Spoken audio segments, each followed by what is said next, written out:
Mr. McHenry was worried about his heliotropes. "Don't seem well," he said. So Florence and Dougal said they were going that way and would have a look. "You know, I've never really believed in heliotropes," said Dougal. "Oh, why?" said Florence. "Oh, I don't know," said Dougal. "The name, I suppose. Can't take them seriously, really." "Here they are," said Florence. Look a bit bent," said Dougal. "Do you think they've been got at?" The flowers did look a little strange and twisted.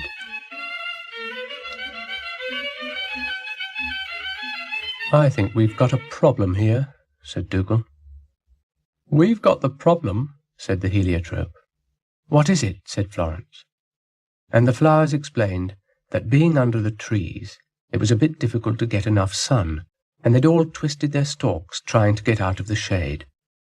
"We're planted wrong," they complained, "and we're considering strike action." "Yes, well, that should be interesting," said Dougal.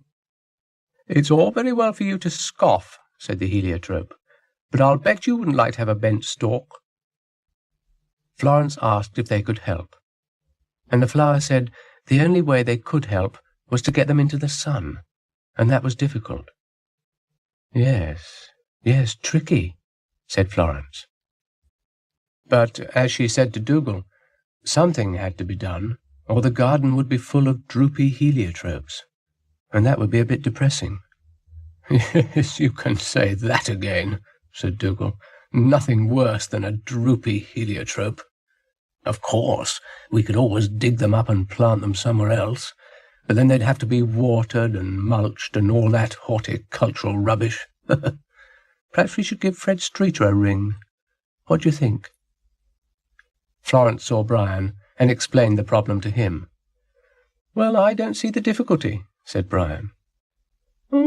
"Clever boots," said Dougal. Florence asked Brian what he thought they should do. "Well, as I see it," said Brian, "you need a bit of sun." And they agreed that this was so. "But how to get it?" said Florence. "Yes, tell us that," said Dougal. "We must catch some," said Brian. "Catch some?" said Florence and Dougal. "Catch some?"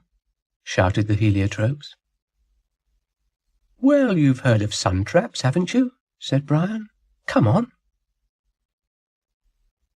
"I've got a feeling this is going to end in disaster," said Dougal. But Penelope seemed quite hopeful. "I'm very good at sun traps," she said. So Florence asked her to trap some for them. And she did.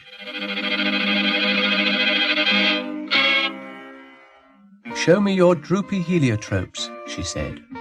"All may not be lost." Penelope's sun trap was a great success. "Does Bert Ford know about this?" said Dougal. "I don't think we'll tell him," said Florence. "He may cry." The flowers were very grateful. "How can we thank you?" they said. "Give us a kiss," said Brian. "I hope we don't get into trouble over this," said Dougal. "Why should we?" said Florence. "Well, we've nicked someone's bright period, haven't we?" said Dougal. "If it's here, it can't be there, can it?" "Oh, no," said Florence. "Oh, well," said Dougal.